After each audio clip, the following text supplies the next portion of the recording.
Now it's your turn to live in luxury. Emily's voice rang through the phone, full of mockery. Her words made my stomach drop as I looked at my bank app. I was still weak from spending 2 weeks in the hospital after a terrible car accident, but the numbers on the screen shocked me awake. $75,000 in charges. Louis Vuitton, Gucci, Cartier. All while I was fighting for my life. My name is Olivia Parker, and I'm 34 years old. I've always known my sister-in-law, Emily, was jealous of my success. But I never thought she would do something like this. I found your credit card in your purse when I visited you, Emily continued, her voice smug. You always have everything while I struggle. Consider this payback for showing off. I forced myself to stay calm. Emily, do you realize that what you did is a crime? This is credit card theft. She laughed coldly. Oh please, we're family. Besides, you were unconscious. You should be grateful I was there to help John with the kids. Think of this as my payment. My husband John, Emily's brother, had been doing his best, taking care of our 2 children while visiting me at the hospital. He had trusted Emily to help. That was a mistake. You know what, Emily? I said, my voice steady. Thank you for telling me all this. It's very helpful. She hesitated. What do you mean? Oh, nothing. I just appreciate you explaining everything so clearly. There was silence. Then she scoffed. Whatever. You can't prove anything. John will believe me over you. He knows how dramatic you can be. I hung up and pressed the nurse's call button. A few minutes later, Angela, my nurse, walked in. Everything okay, Olivia? She asked. Angela, you mentioned the hospital installed new security cameras in every room, right? Ones that record everything, including sound. She nodded. Yes, they were added last month. Do you need the security team to check something? A smile for the first time since waking up. Yes, please, and can you call Officer Martinez? I need to report a theft. The next few hours were busy. Officer Martinez arrived, took my statement, and checked the security footage. The cameras had caught everything. Emily going through my purse, taking pictures of my credit card, and using it to make purchases. Mrs. Parker, Officer Martinez said, flipping through his notes, this is a clear case of credit card fraud. Would you like to press charges? Before I could answer, John rushed into the room, his face full of worry. Liv, what's going on? Emily just called me crying, saying you're lying about her. I pointed to the video on Officer Martinez's tablet. Watch this, honey. John's face changed from confusion to horror as he saw his sister stealing from me. When the footage showed Emily laughing and taking selfies with my credit card, his hands shook. She told me she came here to pray for you, he whispered, sinking into a chair. She said she was helping. She helped herself to $75,000 worth of luxury goods. Officer Martinez said, Mrs. Parker, shall we move forward with the charges? I looked at John. He seemed devastated. Then he nodded and squeezed my hand. Do it. Emily needs to learn that family doesn't steal from family. As Officer Martinez left, my phone rang.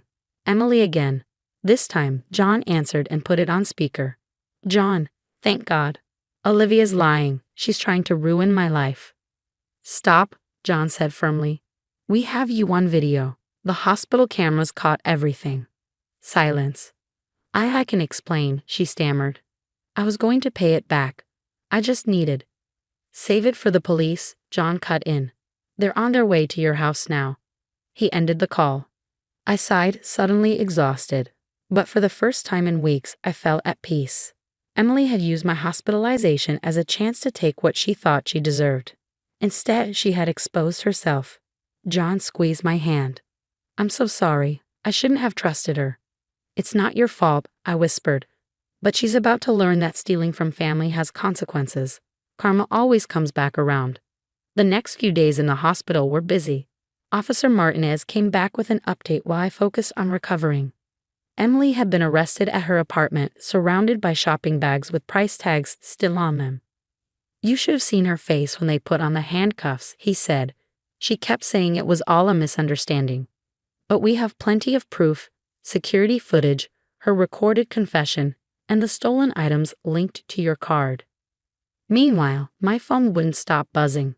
Emily had been spreading lies, telling everyone that I had given her permission to use my card and was now trying to frame her. One voicemail from my mother-in-law made me clench my fists. You've always been jealous of Emily's youth. She told me everything. How dare you try to ruin her life?" John sighed and deleted the message. Mom doesn't know about the security footage yet. Emily's been lying to her. Then it's time we show her the truth, I said.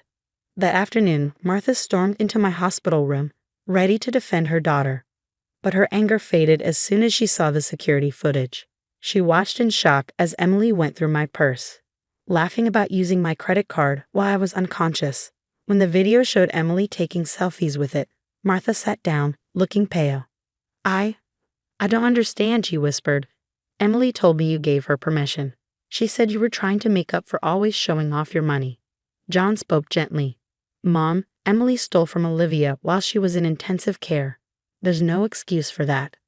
Martha's hands shook as she checked her phone, likely rethinking everything Emily had told her. All those designer bags she showed off. She said they were gifts from friends. The courtroom. A few days later, I sat in the courtroom for Emily's preliminary hearing. I was still sore from the accident, but I was determined to see this through. Emily smirked confidently until her public defender read out the charges. "Miss Stevens," the judge said, "the evidence against you is overwhelming. Security footage shows you stealing from your sister-in-law while she was unconscious. Do you understand how serious this is?" Emily still thought she could talk her way out of it. "Your Honor, this is just a misunderstanding. Olivia and I had an arrangement. She's always showing off her money, and she offered me the card to make things right between us." The judge's face hardened. "While she was unconscious in intensive care."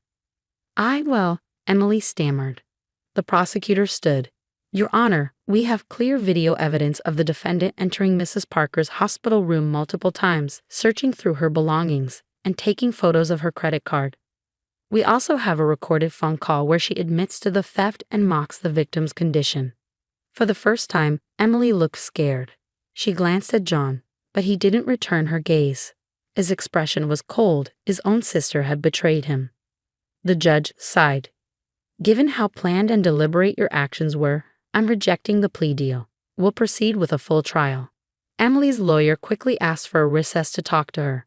Outside the courtroom, we could hear Emily sobbing, finally realizing that she wouldn't get away with it. She had always believed she deserved my money, that family would protect her. But now she was facing real consequences. When the trial resumed, Emily's voice was barely a whisper as she agreed to take the plea deal. The judge set a date for sentencing and she was led away, her designer clothes replaced by an orange jumpsuit. Aftermath. As we left the courthouse, Martha approached us, her eyes red from crying. "Olivia, John, I'm so sorry. I should have known Emily was lying. She's always been jealous, but I never thought she'd do this." I looked at her and saw someone who wasn't angry anymore, just heartbroken. "We all wanted to believe the best of her," I said. "But sometimes the hardest truth is realizing that someone we love isn't who we thought they were." 3 months later, I sat in a courtroom for Emily's sentencing. The prosecutor explained how she had planned this for months. Her internet history even showed searches about credit card theft and hospital security weeks before my accident. "Your Honor," the prosecutor said, "while Mrs. Parker was fighting for her life, the defendant, her own sister-in-law, took advantage of her condition for personal gain. The crime was planned, and the defendant only showed remorse when she was caught. We asked for the maximum sentence under the plea deal." Emily sat quietly at the defense table, no longer the confident person she once was. Her designer clothes were gone, replaced by a simple black suit. She had lost weight in jail, and for the first time she looked truly nervous. The judge turned to her. "Miss Stevens, before I announce your sentence, do you have anything to say?" Emily stood, holding a small piece of paper. Her hands shook as she spoke. I want to apologize," she said, voice trembling. "I was jealous. Watching Olivia have everything I wanted ate away at me. When I saw her credit card, something in me snapped. I told myself she wouldn't miss the money, that she owed me. But I was wrong. I studied her, wondering if she really meant it or if this was just another act." John squeezed my hand, his face unreadable. The judge remained firm. "Miss Stevens, your actions show entitlement and manipulation. You stole from a sick family member and then tried to turn the family against her. This court cannot ignore that." Emily was sentenced to 18 months in prison and 5 years of probation. She had to repay everything she stole, plus fines. Her luxury items would be sold to help cover the debt. As the bailiff led her away, she looked back at us. The smugness was gone. Maybe she finally understood what she had lost. Moving forward. Outside the courthouse, Martha approached us. "I've been thinking a lot," she said. "I made excuses for Emily's jealousy for years. I should have seen this coming." I nodded. We all wanted to believe family mattered to her. John sighed.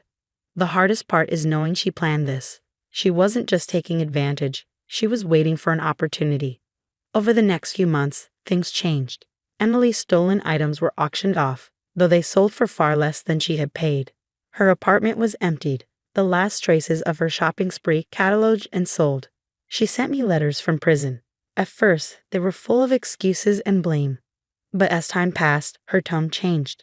6 months into her sentence, she wrote, "I didn't just steal money. I stole trust.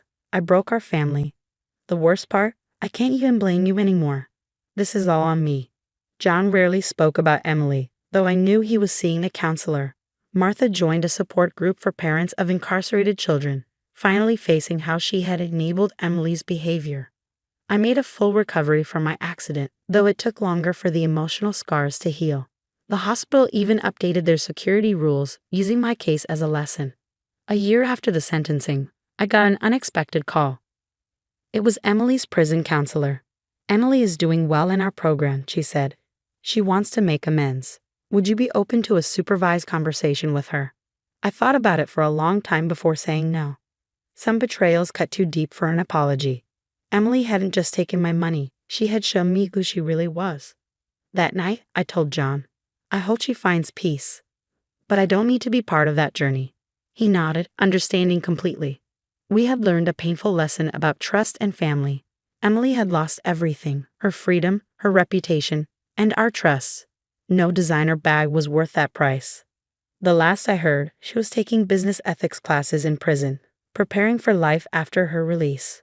Sometimes the most expensive lesson isn't paid with money, but with the people you lose along the way.